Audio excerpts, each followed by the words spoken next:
A very good morning, students. Next question: the planes of two circular conductors are perpendicular to each other. If current in any one is changed, will there be induced EMF in the other? तो देखिए, ये वाली coil plane में ऐसे रखी हुई है और ये वाली कॉइल ऐसे रखी हुई है. ठीक है, तो दोनों का प्लेन अलग अलग है. आप देख सकते हैं ये ऐसे रखी हुई है, ये इस प्लेन मतलब ये ऐसे है और दूसरी कॉइल ऐसे. अब हम किसी भी एक में करंट चेंज करके देखते हैं दूसरे में क्या इफेक्ट पड़ता है. तो देखिए, अगर मान लीजिए मैंने करंट इसको इस डायरेक्शन में दिया, तो आप अपने फिंगर्स को कर्ल कीजिए, तो इसकी वजह से जो मैग्नेटिक फील्ड प्रोड्यूस होगी वो अंगूठा बताएगा, जो कि आउटवर्ड होगी, यानी ऐसे जा रही है. कहाँ पे जा रही है? आउटवर्ड, आपकी तरफ आ रही है. यानी इसकी वजह से मैग्नेटिक फील्ड कैसे निकलेगी? आउटवर्ड.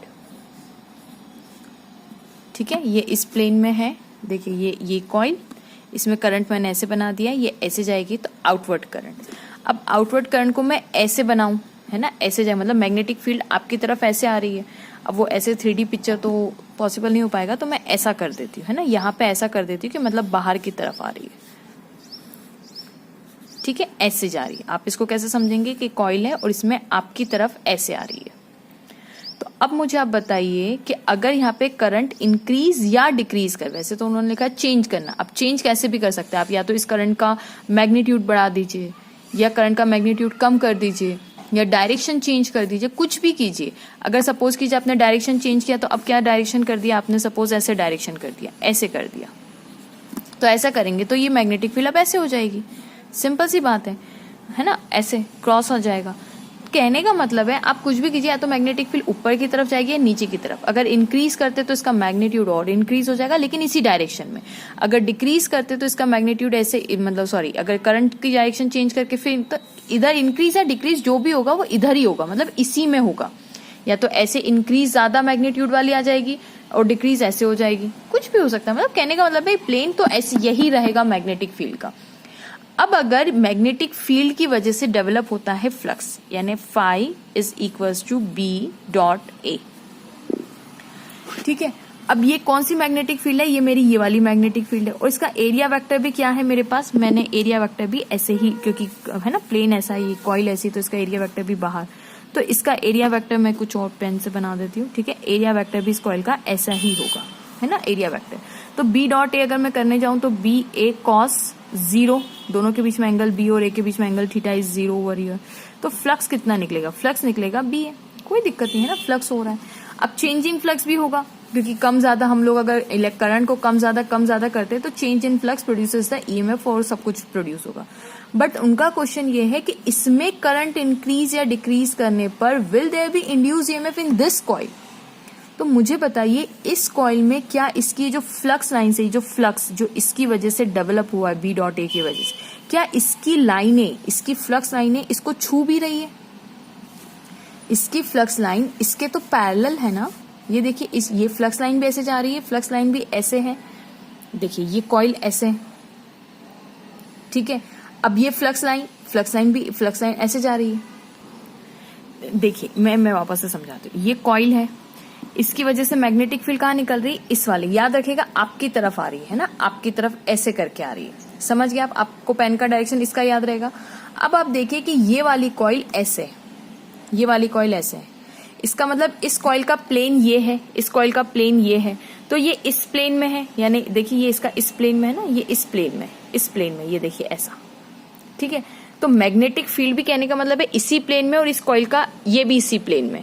दैट्स वाई ये फ्लक्स आप खुद ही, मतलब थोड़ा सा अपन इमेजिन भी करें तो ये फ्लक्स इसको कट ही नहीं कर रहा. अगर इसको फ्लक्स कट ही नहीं करेगा तो इसमें इंड्यूस ईएमएफ कैसे प्रोड्यूस होगा?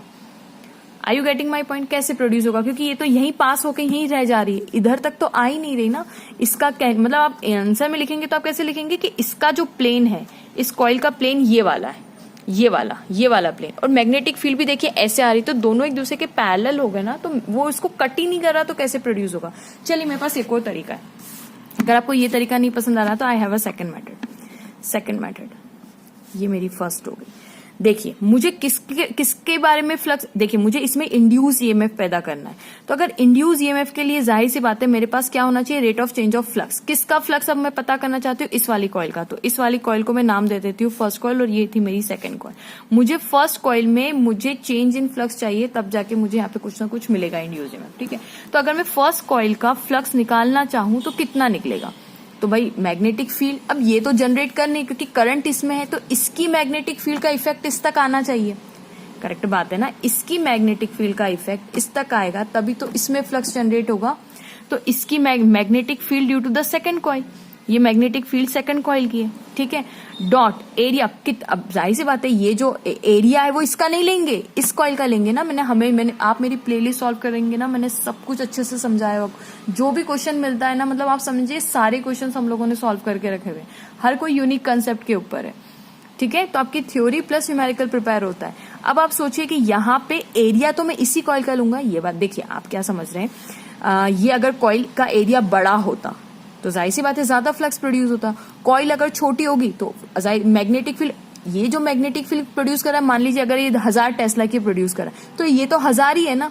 अब यहाँ पे अगर कॉइल का एरिया ही आपका कम होगा तो वो 1000 टेस्ला की जगह वहां पे 10 टेस्ला ही, मतलब उसके फ्लक्स लाइन खाली अभी 1000 टेस्ला में मान लीजिए 50 ये फ्लक्स लाइन जा रही है, तो हो सकता है कि इसमें फ्लक्स लाइंस कम जाएगी क्योंकि एरिया कम है, इसमें 50 की जगह खाली 2 ही जाए। अब एरिया बढ़ा देंगे तो 1000 की जगह 10 की जगह हो सकता है 100 चली जाए। तो एरिया पे डिपेंड करेगा ना, तो एरिया किसका लेंगे हम, इस कॉइल का लेंगे कि नहीं लेंगे, बिल्कुल सही है। तो मैग्नेटिक फील्ड इसकी और एरिया मुझे इसका लेना है, बी डॉट ए, एरिया किसका, फर्स्ट कॉइल का। अब आप इसको करके देखिए, बी ए कॉस 90 लिखूं मैं यहाँ पे, क्यों, क्योंकि देखिए इसका मैग्नेटिक फील्ड ऐसा है, इस कॉइल का एरिया वेक्टर कैसा है, ऐसा आएगा, इस कॉइल का एरिया वेक्टर ऐसा आएगा, ठीक है। ये कॉइल ऐसे है ना, ऐसे थी ना, ऐसे, तो इसका कॉइल का एरिया वेक्टर ऐसे, इसका एरिया वेक्टर ऐसे, और इसकी मैग्नेटिक फील्ड आउटवर्ड, दोनों एक दूसरे के क्या है, ऐसे है ना। ये देखिए ये मैग्नेटिक फील्ड आउटवर्ड, ये आउटवर्ड, और इस कॉइल की वजह से एरिया वेक्टर ऐसे प्रोड्यूस हो रहा है, it is in this direction, it is in this direction. तो दोनों के बीच में एंगल कितना बन गया, 90। तो cos 90 की वैल्यू कितनी होगी, तो फ्लक्स इन 1 कितना हो गया, 0। अगर फ्लक्स ही 0 तो इंड्यूस ईएमएफ कितना होगा, 0। सो होप आपको दोनों में से कोई एक मेथड तो पसंद आई होगी। Please don't forget to like, subscribe and share my channel. खूब शेयर कीजिएगा। Thank you so much for watching.